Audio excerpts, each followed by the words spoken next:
Okay, I think we'll begin the panel here, or the conversation.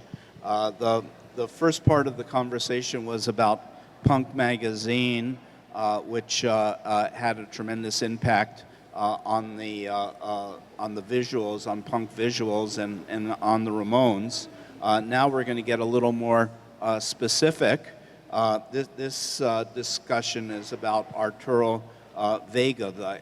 I should add the late Arturo Vega, who actually was, when I first started doing this exhibit 3 years ago, Arturo was one of the first people to get involved with it. And I still remember this space was still under construction. And the director then, Tom Finkelpearl, was giving Arturo and Monte a tour, and I still remember Arturo like pointing to this spot and saying that's where he's going to hang a Ramones banner. It did that didn't quite work out, but yeah, happily the exhibition did work out. And there's plenty of Arturo stuff in the exhibition. Arturo, for those who may not be familiar, is sometimes called the fifth Ramone. And he had a loft on 2nd Street.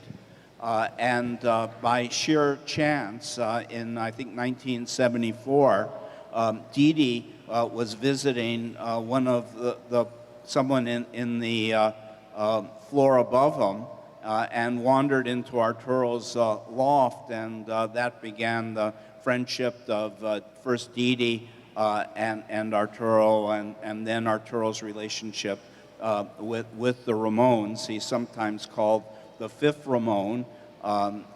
He's also usually often referred to as the Ramones' artistic director, but of course there weren't real titles, at that time. So, and it was just a very spontaneous thing. As he said, he first went to the gigs and helped Tommy set up the drums, and then the next thing he was making posters, helping them with their lighting, eventually producing their T-shirts, designed their logo, and had control of the merch. So we have a very, again, a panel here of people that knew Arturo.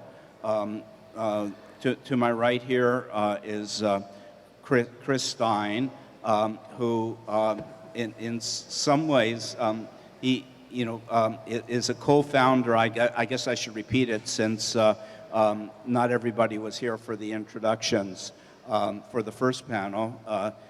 Chris is a co-founder of Blondie, a guitarist, and the co-composer of some of their biggest hits. I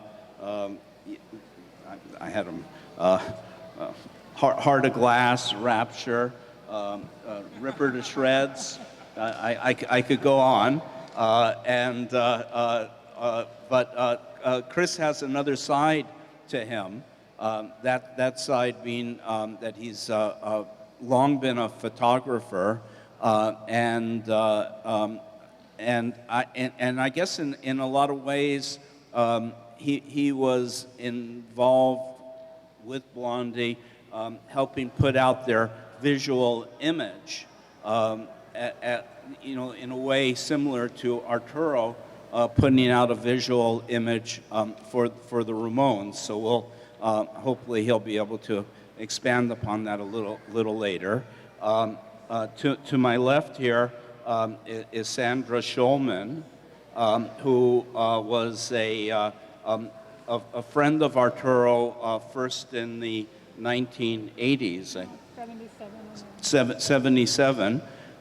And she was during those years, she was involved in the art scene in Soho and Tribeca, And amongst her claims here is that she was one of the first to arrange for Arturo to show his fine art paintings, outside of New York. Although he rarely showed his fine art paintings in New York either. Sandra recently, she's a pretty prolific writer for the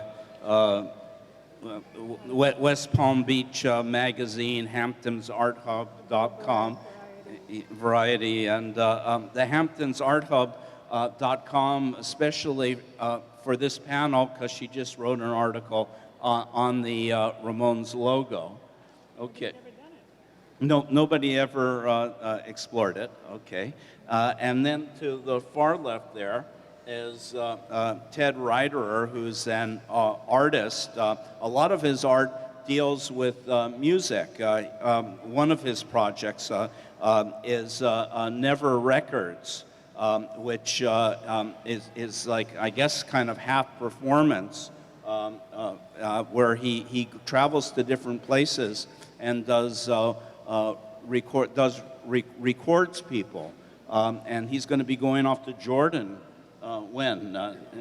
in August, and he goes to these places and makes recordings with people, and then sets up I guess an art installation, which is all the previous recordings, all of which have decorative covers that he's responsible for. I saw some incredible work he did with Lydia Lunch over there at Howl happening. It's a gallery on First Street, just off of the Bowery.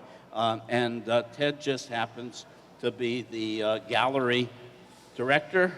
Okay. Howl is actually was founded by Jane Friedman, who has been involved with the music scene going back to the early 70s when she was early 60s. Okay, yeah, I guess she has a number of claims to fame. One is she was the publicist for Woodstock and for Jimi Hendrix, and in this context we tend to remember her as the manager of Patti Smith, and so she started Howl, but Ted's the one that does all the work there. And before that... Well, I would just say that it's called Howl Happening at an Arturo Vega Project. That's the official Arturo title. Vega. Yes. It's named after Arturo and continues the spirit of Arturo. And Ted, you worked for Arturo, didn't you? I never worked for Arturo, but I was so lucky to be able to collaborate with him. He actually gave the tagline to Never Records and would travel with me. Okay, we'll talk about that later. No, the first question I'm really going to ask everybody, and I'm going to do it, I guess, in a way chronologically. Chris crossed paths with Arturo probably earliest, although Sandra's right on his heels, and then Ted was a little later. So the first question is, I'll just each of the people, panelists here, or if they could just talk a little bit about their connection with Arturo. Well, if Dee Dee ran into Arturo in '74, we must have met him a little bit earlier than that, when we first started going to the CBs, and probably when he first showed up. Do you guys know when he first came up from Mexico? 71. And he had been, I think at his loft, I saw a clipping from a Mexican Rolling Stone of him when he was in, Hair, I think. He was in a production of Hair in Mexico, probably in, 69 or 70, whenever the hell that was. So we met him pretty early on, but the first few months that he showed up at CBGB's, and this was, if it was 74, there was hardly anybody there ever.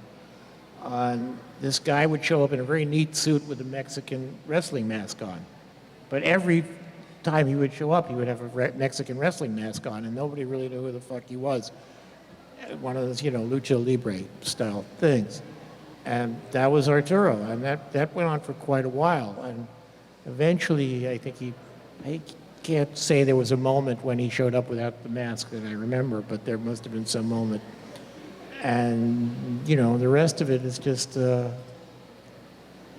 not delineated in my memory, but they're him hooking up with the Ramones and those guys developing it. But that was I just remember the dude in the Mexican wrestling mask. That was my first encounters with him. Okay. Yeah, you can take that. I was actually in high school in Westchester, and I started going into the city and went to CB's, and I think I met the whole punk crew right away. They were all there. I remember Legs was there, and John and Arturo and all the bands. But I started gravitating towards Arturo once I got up into the loft eventually, because that's where things were really happening, was because he had art all over the walls. And that was really my interest in it. And at the time, he was doing these grocery store paintings, and I didn't think they were paintings. I thought they were actually, he was making them for grocery stores, and that's how he was making money. It was blueberries, 59 cents, things like that. But it was actually his art. And then, I realized he was doing the banners initially, and then eventually I'd go up there and there would be hundreds of T-shirts that they were silk screening in the loft, hanging from the pipes lined up, and he was making and selling the shirts. So we started in between the breaks, even though he wasn't in New York a lot. Whenever he was off, we would go and start going around to all the art galleries. And when he started making some money with the band, he was immediately buying stuff. He was buying a lot of things of Richard Hambleton and buying Barbara Kruger, and he had a huge interest in Warhol.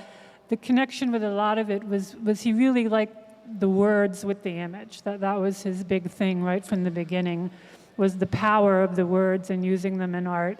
And also the Warhol thing was a big influence. He was turning the loft into the punk factory, is what they referred to it as a lot, because the band was living there and they were rehearsing there, they were making the art there, they were doing the interviews there, the same things that had been happening, I guess, a decade earlier over at Warhol's place.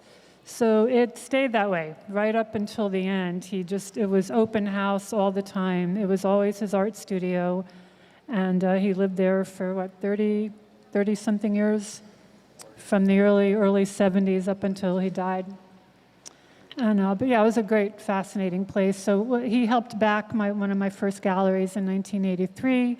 He gave us $400 a month that would pay for the invites and the paint and a case of champagne. That was our budget then. But eventually, we were supposed to give him a show, and we didn't last that long.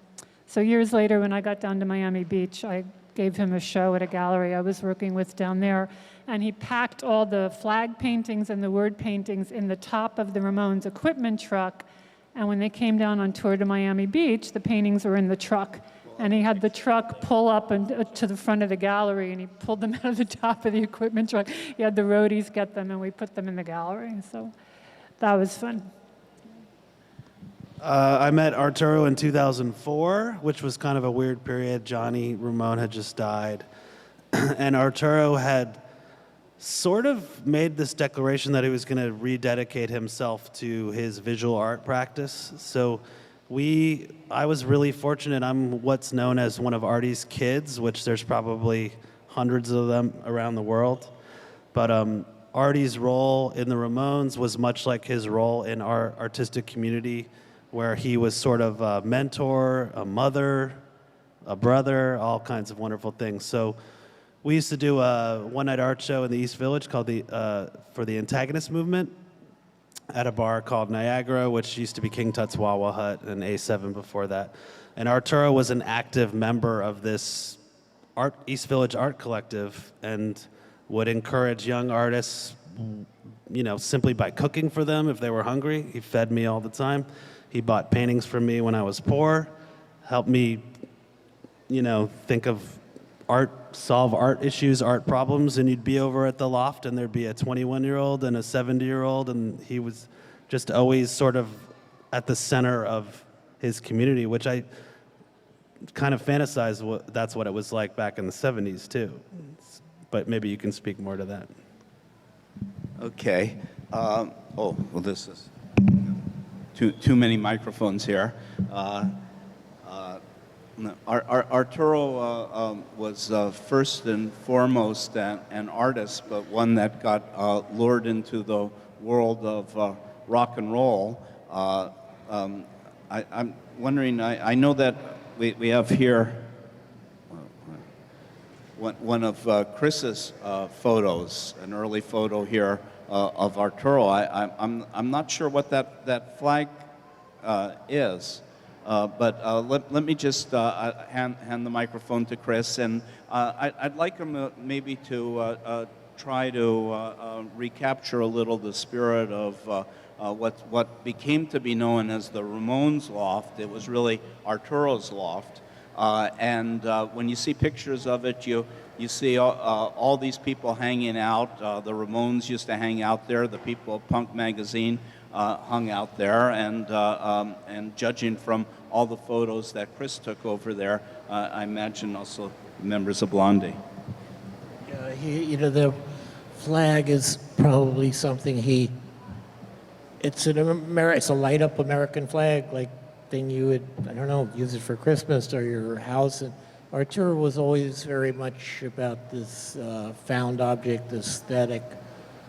He was always going to 14th Street and glomming around in the junk stores and weird stores that sold, surplus excess things. And that's where the shirts came from, the arrow shirts, if I remember correctly, from 14th Street. But he had a very, very sparse aesthetic. I mean, when I had lofts, it would always be crammed full of shit, and his stuff he had a very clean aesthetic. And one of the things I really loved was he would get these toys, and then they would be pinned on the wall in the packages. He would just leave them in the packages, so it became this art object, and I picked up on from him, and would be nailing toys and packages to walls and stuff. But the Loft was a great space. And I don't know if anybody has mentioned that the Loft is now on what's been renamed as Joey Ramone Place. And does anybody know the genesis of that? I mean, is that because of the Loft being there, or is it because it's around the corner from CB's, or all of the above? Just all of that stuff? Yeah, that was actually, Arturo was one of the people to help push that through. And he was very proud of it. Yeah. The gallery named after Arturo is actually 6 East 1st, and his loft was at 6 East 2nd. So we were really lucky that we were able to get like an address like that. Yeah. But in the exhibit, there's a great painting that Arturo commissioned from a friend of mine, Bradley Castellanos, of Joey Ramone Place. It's in the middle. Is it in the middle gallery? Oh, the last gallery. And it just shows you how proud Arturo was. I know that they had to order extra Joey Ramone Place signs because people kept stealing them, and then they ended up putting it like 30 feet off the ground. But it's still. So, it was just, it was a nice environment, and I think I must have, I don't know if I immediately picked up on his relation to Andy, but I saw that when he was doing the grocery paintings, that he was referencing Warhol to a certain extent. Yeah, that. That's one of your photos. Yeah, that's a picture I took. Yeah, it's a recent thing. It was a nice environment. I'm sure everybody from all the bands were in there at one point or another. But we were, Blondie and the Ramones were less in the art rock crowd. We were more in the pop section, so we were closer than we were, say, to the Talking Heads. We didn't hang out with the Talking Heads as much as we hung out with the Ramones. Well, one of the things that maybe Blondie had in common, with Arturo, Arturo had a very pronounced fashion sense, and I'm just wondering if maybe you could comment on that. And there was a moment where he tried to get the guys in the Ramones in suits. I don't know if you know this, but he got, at that time there was so much great junk out in the world that you could just go to thrift stores and, excess stores and buy cheap stuff. So he got these colored suits. I think there was a green one and a purple one and whatever, a red one. And, they probably cost, $20 each. And he tried to get them all in these suits briefly. I don't think they ever all put them on at the same time, and they probably just became more objects of art in his loft hanging on the wall.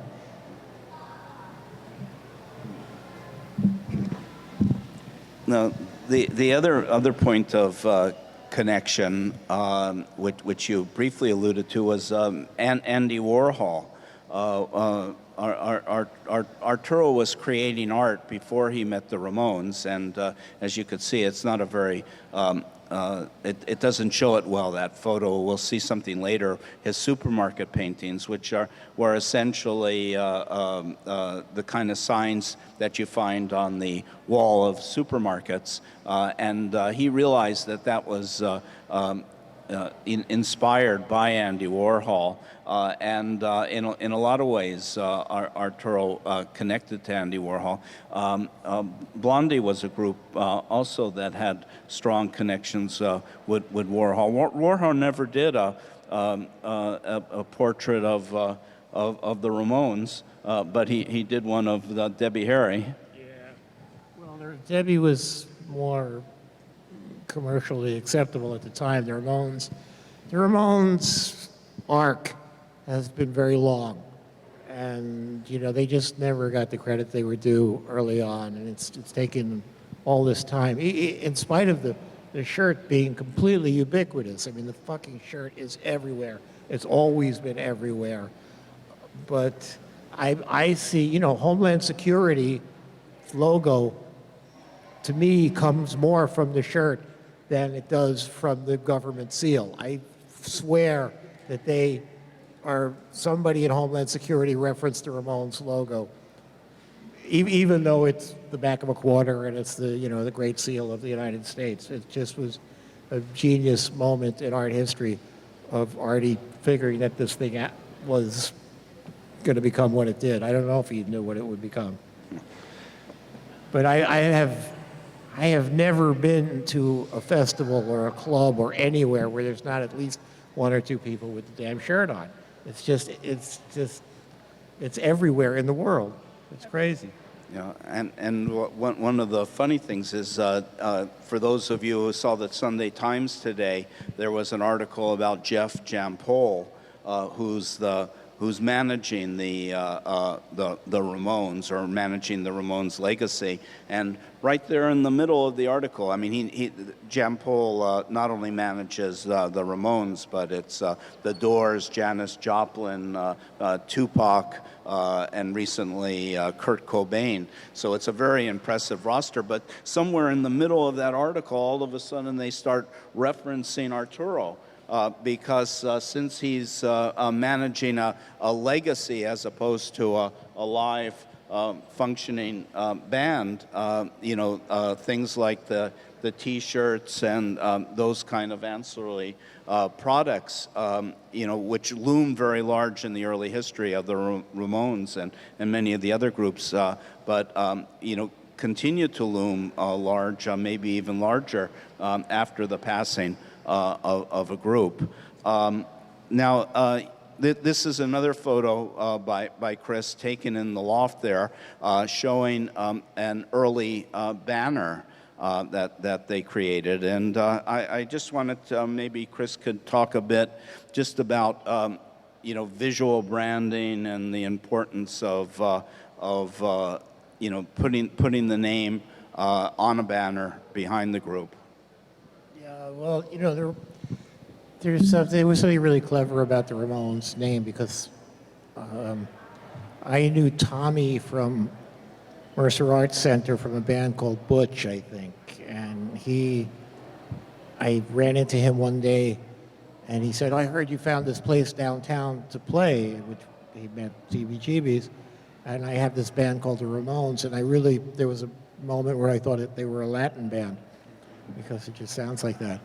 But it's very clever, because it's a very distinctive word, and yet nobody had heard it prior to them using it, except as a name. The banner was one of our Artie's things. The Ramones is, the Ramones. It's long. It's a whole thesis. I probably was at the first time they were at CBGB, because I probably was at the show, and everybody, they were just awesome right from the beginning. Okay, we'll move on here to Sandra, who's recently written about the logo. So maybe we can go through a series of images here that capture a little bit the evolution of the Ramones T-shirt and the Ramones logo, and of course anybody, either Chris or Ted at any point, feel free to jump in if you have some observation. Capital lettering. They've also been using on the grocery store paintings. It's a similar font, pretty much. And transferring it to the band, and did that banner, and then doing different ones with the red. And he took a lot of pictures in Times Square in the photo booths. So a lot of those 4-strip pieces were taken in Times Square. He didn't even have a camera yet. So I think it was like 50 cents, and you would put the quarters in, and he would take the pictures in the photo booths.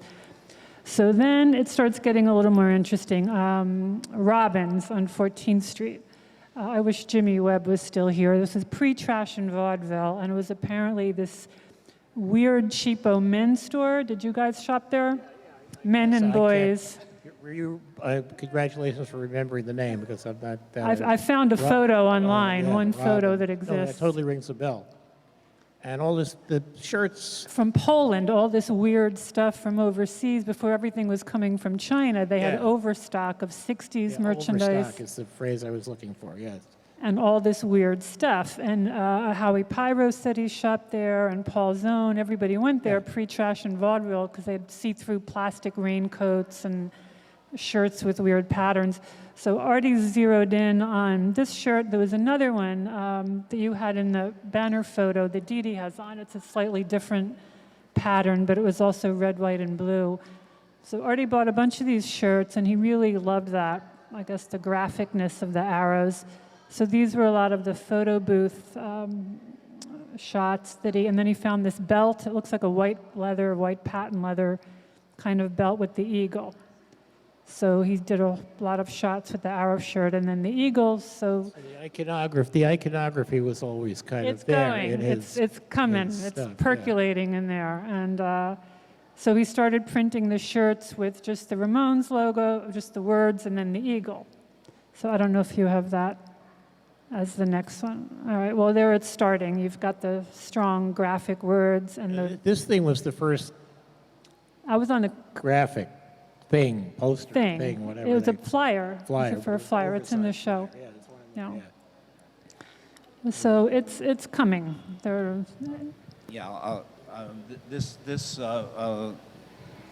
Arturo used to, or I read somewhere that this was for the Festival of the Unsigned Bands at CBGB's, which was 75, which was a very significant event there. And Arturo decided that a poster was just what the Ramones needed, and they put it up front, and it did a lot to increase their profile in this long list of bands. Well, I always loved the "I don't want to, but they will" thing. I remember that well, but that was not Arturo's doing. I suspect that was one of them. That was Tommy. Yeah, Tommy. Okay. Yeah. I mean, he signed this. You know, he was looking at this really as art. Graphically, this thing is great. It's gorgeous. I mean, that's so clean and so strong. That was really his mentality about making art, just really strong and really clean, which was not the punk ethos, really. I mean, a lot of it was kind of messy and... Well, there was a lot of punk styles at that time. I always, John brought, in '78, I curated a punk art show down in Washington, D.C., and John brought Arturo down there. And what you're saying is correct. I mean, he really did think of himself as a visual artist, as did a lot of the artists making visuals around the punk scene at that time. Probably the one exception was John, who emphatically would claim to be just a cartoonist and how he hated art, but art and disco. But anyhow, this is another stage in the evolution of the logo. This is actually, I think, the centerpiece. The sleeve from the first album. Yeah. If I could just add something that I found really interesting. Arturo initially wanted to be a performer. He enrolled in theatrical college in '68 in Mexico City. So if you can imagine, that was the year of a brutal crackdown and slaughter of students in Mexico City. And he traveled around Mexico. He was in a production of The Who's Tommy, which I thought was really interesting. So when he came to New York, I think it was his viewpoint that helped form the logo, and it might be why it sets him apart from some of the other artists of the punk era. The fact that while there was the bicentennial, the first eagle in a political image that he would have seen would have been the Mexican flag, and I just think that's really important to, because I think it's amazing that the roots of the Ramones logo are from '68, really. I mean, that's what I kind of consider. So. I always remember something that Marcia Resnick said, Marcia being a photographer, an early photographer of the punk scene, and she basically broke all of punk photography into two groups. One which was a kind of anarchistic approach to photography, which was to take, as she put it, take pictures by holding your camera underneath your leg and just shooting from every which angle. And then there was what she called the fascistic aspect of punk and punk photography, which was what eventually she claimed to practice, which was basically forcing people into poses and being much more controlling. Now, Arturo, to some degree, I guess more than some degree, fell into that latter category. There's nothing anarchistic about Arturo's... It's very sophisticated stuff. It really is. I mean, it's very learned and... Fascistic referencing. He was doing those day-glow swastikas very, very early on. We'll have some of those Yeah. later. There's Yeah, also, those are this is the second evolution then of the shirt. But do you mention the Eagle's Nest in your The Eagle's Nest? Yeah, the Eagle's Nest was a very important men's gay bar in the West Village, and there are photos of Joey with an Eagle's Nest T-shirt on from very early on. I heard And that. I heard that's a a bunch of people reference. had that That's shirt. definitely a reference in there, and it's very hard to find online. I've tried to find the Eagle's Nest logo online, and you can barely find anything on it. So, well, this is the shirt going into the next incarnation, from the eagle from the belt buckle, and then just the word Ramones. But then he discovers the presidential seal. So, all right, well, this is going back. This is thanks to Ted. I had seen this years ago, Artie showed me, and then he started using it in slideshows. I think he showed this at the Tate in London, and then he showed it again at the New Museum at a panel that was curated by Marc 4 years ago, that Artie kind of told his history, and this was very instrumental, that he was in Mexico City and he had been arrested at this party. It says the police, the judicial police, federal arrest 149 hippies, drug addicts of both sexes. But they were really the avant-garde and the actors and I guess musicians and everyone that were at this party, the long hairs, but it was very dangerous. I mean, these people got arrested and you could be killed for these things down there, which is one of the reasons he fled Mexico. Ted, I found that in that last catalog for Arturo that you did over at Howl, you made an interesting connection between the typeface, the sans serif, the very simple typeface on this newspaper, and also equated it with the Daily News. I think that used a similar headline. But what you said that really got me was you called it street art, which kind of caught me by surprise. But I think anybody that's written that is written in the subways and looked at all the headlines in the newspapers, newspapers really are a form of street art. Yeah, anybody that knows the Ramones logo or Arturo's work, the font, which is Franklin Gothic, I think. Arturo's done a series of work all throughout his life using text, and I know we were wondering why he used such sans serif, boring fonts. So we started to do some research into like where he might have seen this, and I immediately thought about '68 because a lot of the images from the student movement in Mexico would have people with banners, right? Banners. But this particular headline we found, we hired a researcher, Howl Happening, Arturo's Gallery. We hired a researcher to pull up all the articles. This arrest, Jodorowsky was there, the filmmaker who did Holy Mountain. He was arrested along with Arturo. These famous Mexican artists, Jorge Luque and Helen Escobedo, these famous actors and actresses. And it was a period in Mexico where the ruling party, the PRI, was cracking down on anybody that looked like a hippie. So you could literally be in the street and be beaten up for being a hippie. So it was a very volatile time. And I would just say that in that masthead, which has the eagle and the O of Nacional in the headline we just saw, that font is actually a version of Franklin Gothic. So I just think it's really cool to see maybe the roots of, he was thinking about how to communicate the power of the Ramones in the most direct way possible, and where other bands would have these florid kind of serpentine logos, he thought the Ramones, the power of the band was most direct with this sans serif headline font. So this is the actual presidential seal. So he took this, I guess, going from the Eagles and then seeing them as the all-American band, and then took this as the main starting point to pull all those elements together to make the first Ramones logo.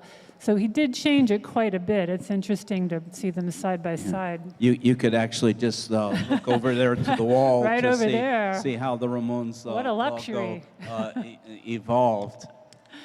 I mean, he changed the arrows up above it, and he changed because you can see here it had these, I don't know what that is, balls or some kind of a cloud thing and stars. He took that away and just kept the arrows, and he changed the banner, the ribbon coming out of the eagle's mouth. It initially said E pluribus unum, and then it was look out below, and then it ended up being hey ho, let's go when the song came out. So the first, and then the little arrow graphic from the Polish shirt from Robbins on 14th Street. So there it is. So this is on the back of the second album. That's the first appearance of the actual logo. And then putting it with the typeface above it, and that's it. That's it right there. So that's what went on the shirts. And I mean, the brilliance of this was the versatility of the lettering, that he could change it with the band members and the song titles and the tours and everything, but still keep that same logo. Yeah, and there's an example there when Rock and Roll High School came out, the movie, how he was able to move right, just... and what I love about even in his graphics, the one below that, to keep the visual look, he would actually cut the words off, cut the people's names off. You can see they're not even fully across because he wanted to keep that block lettering. It was more important than having somebody's name all on one line. Yeah, well, that's the aesthete in him. Arturo did more than just the Ramones logo and T-shirt. This was the T-shirt that you see below, which he actually signs. If you could see at the very bottom, it says he signed it. This is the Blitz benefit T-shirt when Johnny Blitz got into a scrap and got knifed, and they were raising money. This was another instance of CBGBs, I guess, as a real community. Almost everybody showed up, even the contortions, showed up to, in a gesture of solidarity. And Arturo did this T-shirt, and it's interesting to see Blitz, which of course is a German word, and how he took a typeface for that looks vague, more than vaguely Germanic. So this is the next logical thing, was taking that logo and putting it onto the banners and making them really huge. So he would just lay this canvas out on the floor and literally just, I guess, map it out in grids and then lay down on it and actually hand paint them. I mean, they're still, to the end, they were hand painted. You can get up close to that one there and see the pencil marks and everything. Right. Arturo, as you could see, used to hand make all those banners and there were different size banners for the different venues. Towards the end, he would have them manufactured in England, an artist in England, forgetting Jeffrey. When he heard we had this Ramones show here, he contacted us from England and offered to recreate one of the big stadium-sized banners, and that's what you see over here. These are two recreations of following the exact the exact specifications that Arturo gave them, although it's about 2/3 size. He reduced the size so that it could work on our wall, but originally that would have been another third larger. So these are like huge banners for big stadiums we were very happy that Jeffrey, I think he called, well, the label's on there. I'm embarrassed. The guy was so generous for me to forget his name. But also the brick background harkening back to the photo that Roberta Bailey did against the brick wall. So. Yeah. Okay. We're going to now move over to look at Arturo as a fine artist. This is a photo by Paul Zone. Shows him next to one of his supermarket paintings, you could see why you could think that this is not really art. I mean, it's a very extreme form of appropriation. Even more extreme, or much more extreme. Than Andy Warhol's Campbell's soup can, I would say. One of the famous stories Arturo used to say about the first time he met Dee Dee was seeing a woman that lived in one of the apartments above him, and he would always hear music coming out of the loft, and Arturo would have the door open. So famously, one day, Dee Dee poked his head in as Arturo was finishing putting a finishing touch on a supermarket painting, and then Arturo pulled the masking tape off because he was a master masker. And Dee Dee says, "So you're a painter?" And Arturo says, I guess that's what this is, a painting. I think the actual quote is this art? No, is this he knew art? it was art. That must have been a joke. He knew this was art. And looking at this, like the Blitz benefit thing, he cut off the word because he needed it to fit in that square there. So just like he did with the names. Chitterlings. Now, Sandra... This was from 94.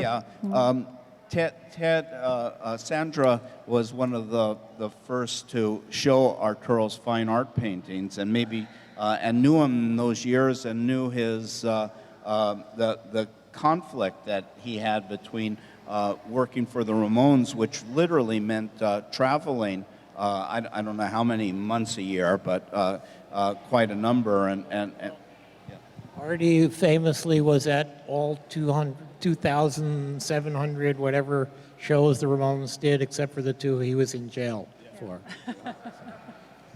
which cut into the time in which he could pursue his fine art paintings. And maybe Sandra could just talk about No, that I mean, conflict. he had been making these. When did the flags date back to? The 70s, 80s? Later. Well, he was making these very early and getting bigger and more colorful, more elaborate. But he was not in New York enough to even ever organize a show. So I think he finally got a show together in '92, and then in '94. I organized the show for him down in Miami Beach at a very large space. It was actually a building owned by Gloria and Emilio Estefan. They were buying a lot of real estate, and they bought this big sort of warehouse building and painted it all white, and they were doing art gallery shows in there. So we did a show there, and the owners, the managers, the directors of the gallery, the guy had a motorcycle accident the week before and forgot to mail out the invites. So nobody came, and I had done one story that ran in another city outside of Miami, so it was a bit of a disaster because not many people came, but the show was beautiful, and I did take a lot of pictures, and he was really proud of it because it was only his only show out of New York City in 20 years that he'd been doing art. Yeah. Once a year, I guess every April, now it's been twice, March. Howl has been resurrecting or bringing back Arturo's paintings, and Ted's has curated the two shows that have taken place, and he could talk a bit. I mean, one thing that's amazed me is just the sheer quantity of paintings he made, given the fact that I don't know how those. I guess if you do the arithmetic, and the Ramones lasted 22 years, so I guess that's 100 shows a year, or something like that. But I think there was many more days on the road. Well, this is a really interesting image, actually, because this kind of predates a lot of the work. This is from about 73, 74. And we actually found a photo of Joey wearing this on a T-shirt, but this is one of Arturo's pieces, and I think it fits right in line with the construction of the logo. You have your first circular government shield. And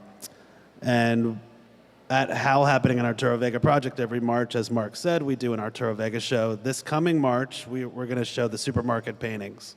So next year, and I encourage everybody to come visit us. We brought some catalogs over there that you can look at from his shows. We've done two shows. The first one's called American Treasure, which features two versions of this image, one with the flags and one without flags. And then this past March, we did his Insult series, which I'm sure these are going to be coming up now. This picture with the silver dollar appeared in print, and is it New York Rocker? What's the magazine? No. I'm familiar with it, but I can't. My memory is I should gone. know this, but actually Arturo insists that he had been playing around with this imagery a year before. So This was one of the images that he had in the punk art show. Not the paintings, but the photograph, which was in taken '78. But he does all these color variations. I mean, he's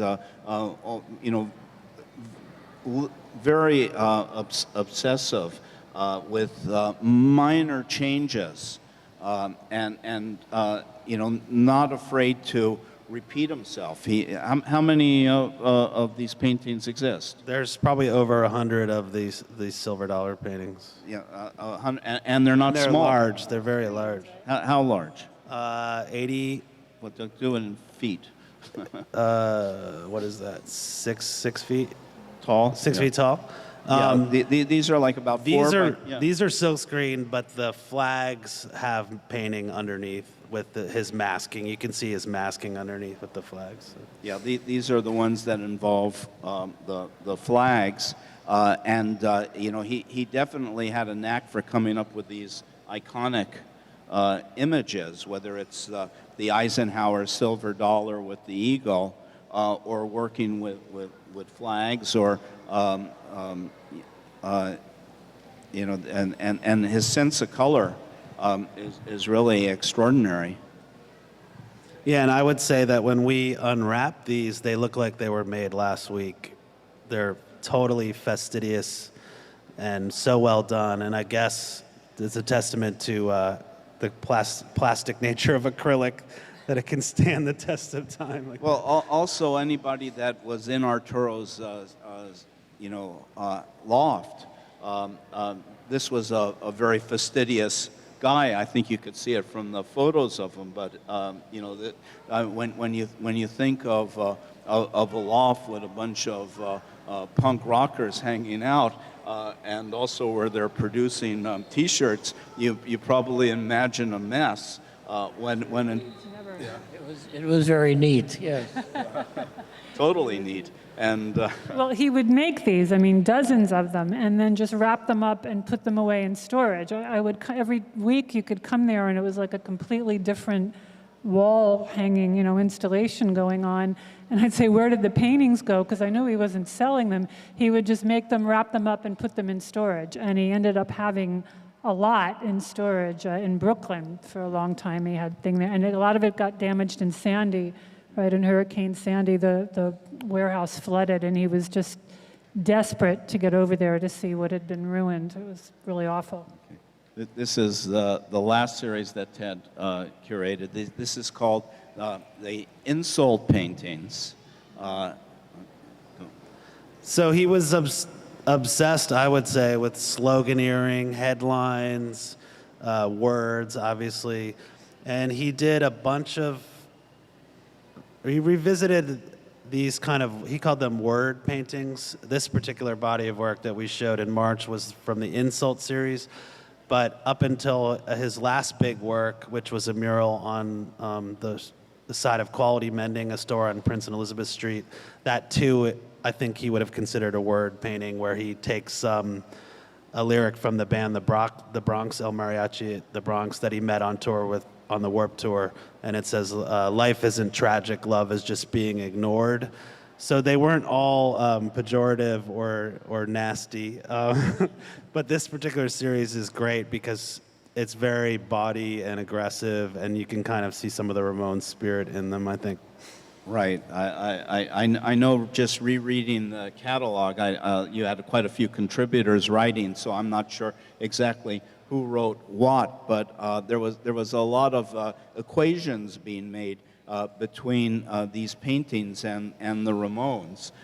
First of all, the Ramones being famously combative, and towards the end, last year's, where Johnny and Joey never talked to each other, and Arturo and Monty often were the person in between, but also they were very quick to insult each other. So that was one equation, and the other equation would be a lot of their the Ramones songs. You're a loudmouth, baby. You better shut it up. And the Ramones. One of the things that came home to me curating this was they were great complainers, especially Dee Dee. Joey had a more romantic side, but Dee Dee, when you read his books, he's just, there's just one complaint after the other, and these insult paintings are a perfect reflection. It's also a lot of street logo. I mean, you'd hear people saying this to each other on the streets, you know. Yeah. Yeah, I think as with English as a second language, I often fantasize about Arturo walking down the Bowery and getting yelled at, or hearing a store owner trying to get a bum off the front stoop. And so I feel like this almost represents like their little love letters to New York in a way. like as someone who just moved to New York. You know? Insulting people through art. I like that theory. Right, and we can't totally ignore the pop art context for this kind of painting with an artist like Robert Indiana and his word paintings. Yeah, well, he was influenced. I mean, there were other people making huge careers with this. I mean, Basquiat started just tagging walls with Samo, and then it progressed into more complicated kind of statements, and René Ricard was doing that with the words as street art. And Warhol, of course, although it wasn't street art, but he was, taking all of that in to account, of course, I think, and making it into his own world. But he was very fastidious with the primary colors, and he would do whole series of these just rotating, like where the blue was and where the yellow was. I think that it's often referenced the style, the style of Mondrian, the Dutch style, and at one point towards the end of his life, I put Arturo into contact with a dealer in Holland, and Arturo actually had a show there. And I'm mentioning that here because one of these paintings, Hey You Fag, was reproduced on the front cover or the front art section of one of the popular newspapers in Holland. And someone saw it and right away purchased it from the illustration in a newspaper. And it shows how powerful Arturo's choice of words could be, and how someone actually would want to, I guess, hang this in their house.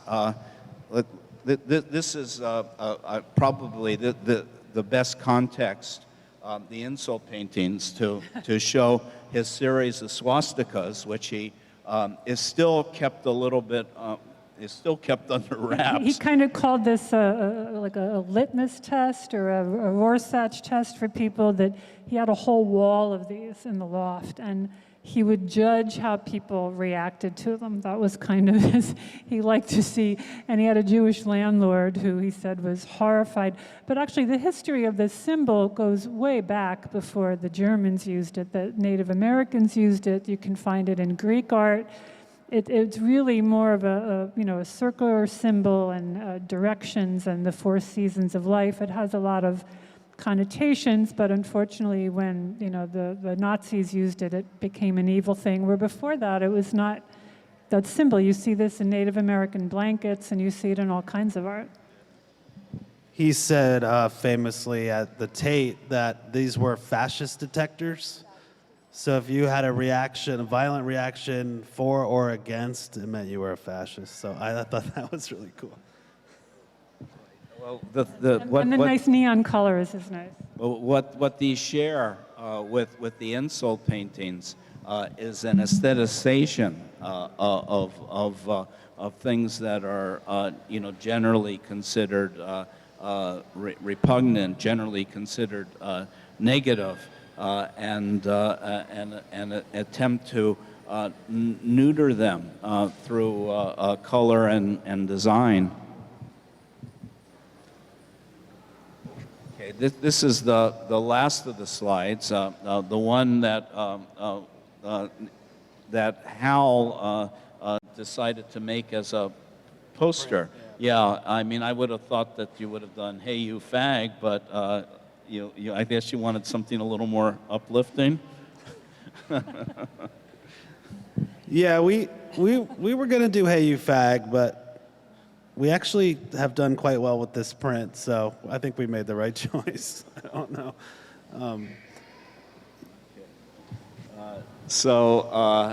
Well, this is a brief introduction to Arturo.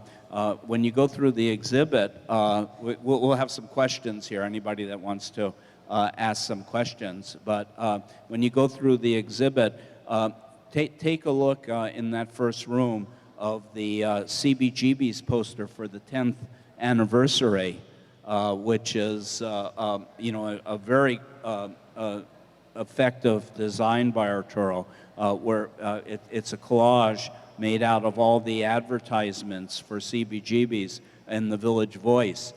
So within one poster is literally every group that ever played at CBG. Well, not quite that encyclopedic, I would guess, but I've had a few people in less than famous groups say, "Hey, my group's in the show." Yeah, if I could just make one comment.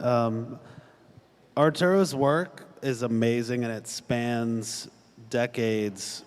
And I realize we're at a Ramones show, so we talk a lot about the Ramones, but I just think it's really important to know that Arturo was an artist first and foremost, and he did a logo. So I like to reemphasize that when I can, because every time we do a show, I'm blown away by how beautiful the work is and how relevant it is. It stays relevant. So I just think that's a testament to what a good artist he was. So.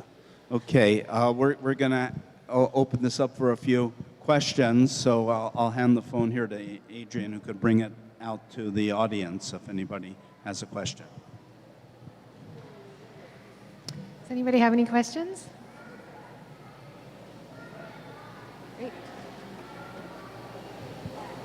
Hi. So, as you said earlier, Chris, the Ramones shirt is seen everywhere all the time. Every time you walk down the street, every show you go to. What happens now with the proceeds from the Ramones shirts? You know, I'd hope to hear that, you know, Arturo's family or legacy or interests get some kind of percentage cut from it. I suspect that's probably not the case. Does anybody know? I can answer that. Whether I should answer that or not, Please do.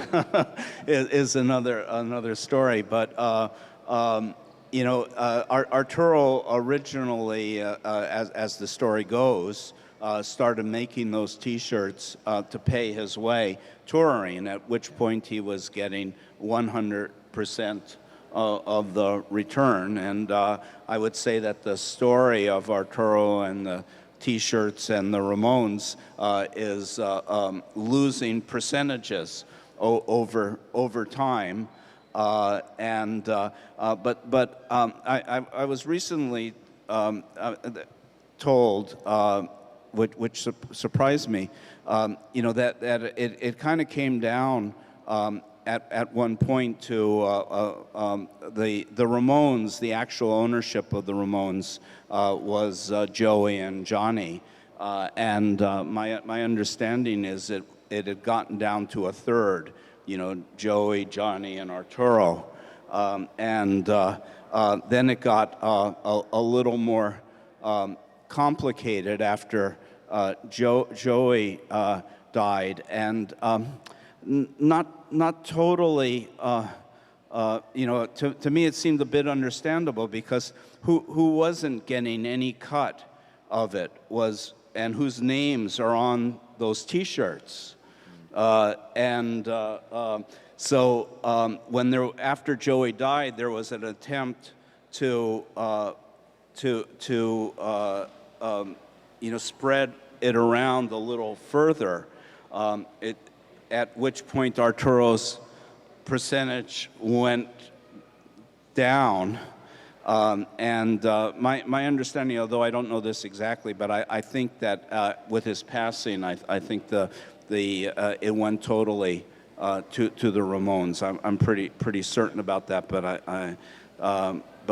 it you know, as you could see from that first photo that I showed with the logo tattooed on his back, this was really you know, something that Arturo totally identified with, and you know, I don't know if there's any actual proof of it, but the cliche is always that the T-shirts outsold the records.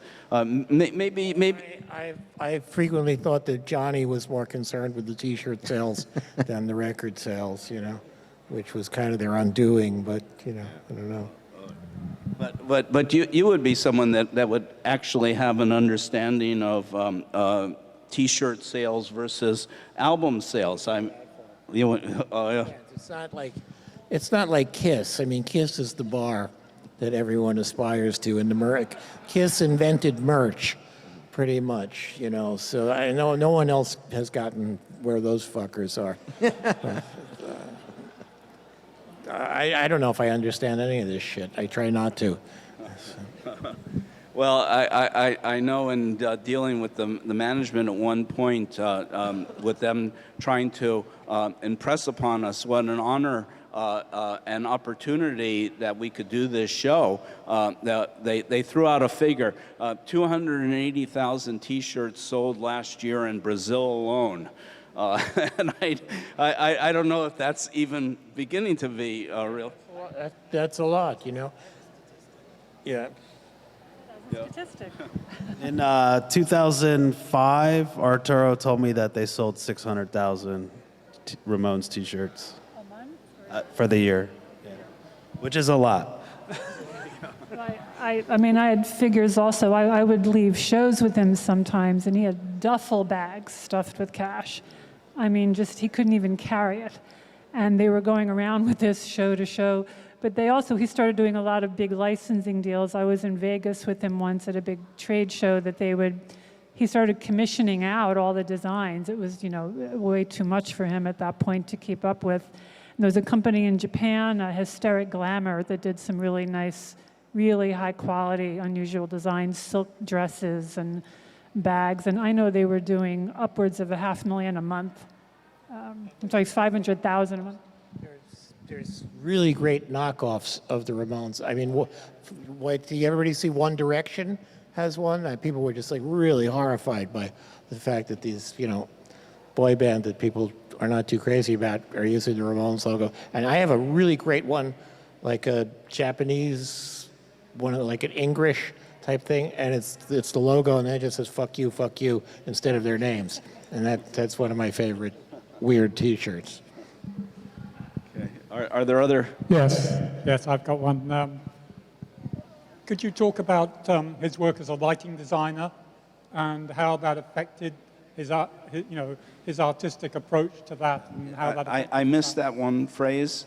That was a designer. Lighting. Lighting designer. Does you want to? Yeah, in the documentary that your friend showed. Curtis. Yeah. Curtis Cates. Curtis.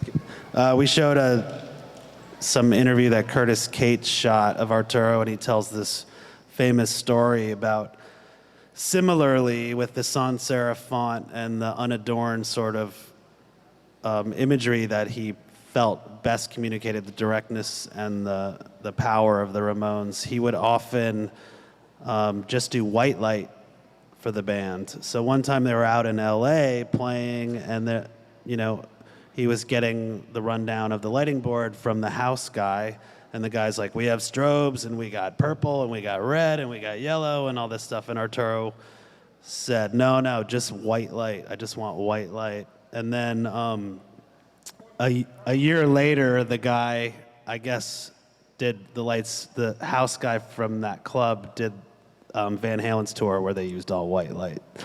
So I thought that was really interesting story to hear that Arturo, was influencing that side too.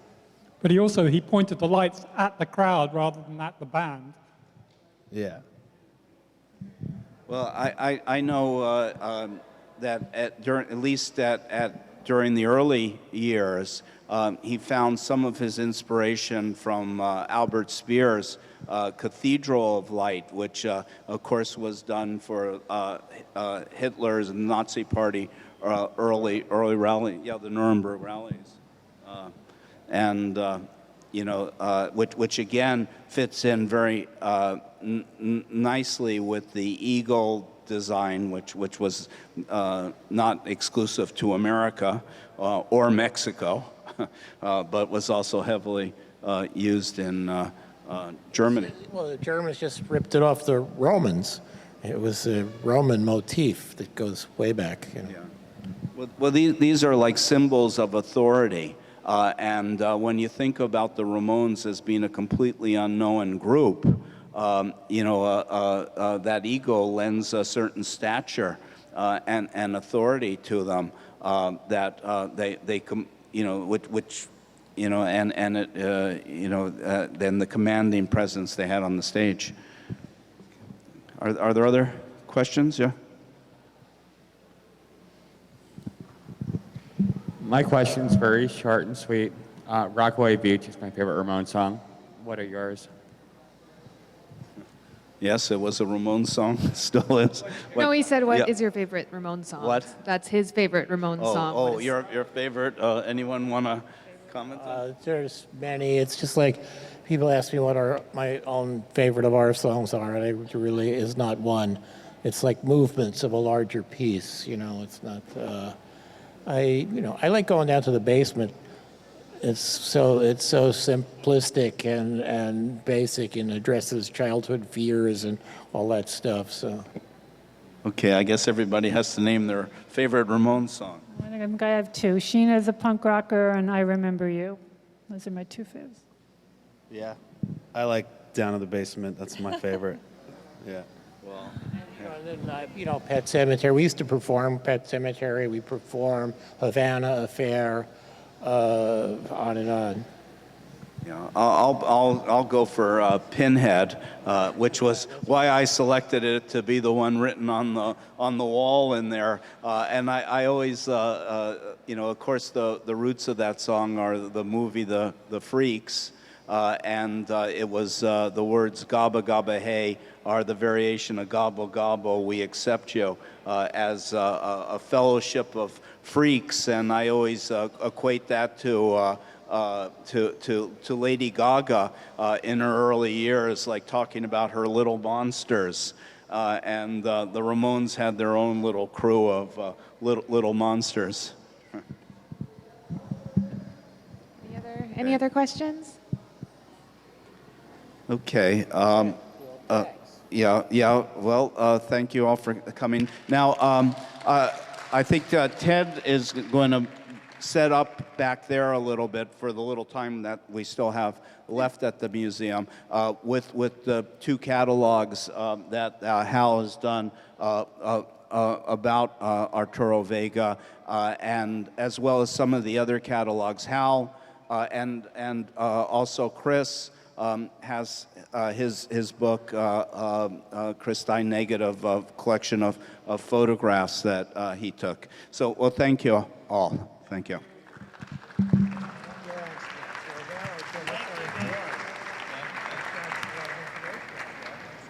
Oh, yeah, well, you probably just forgot it. You probably knew it.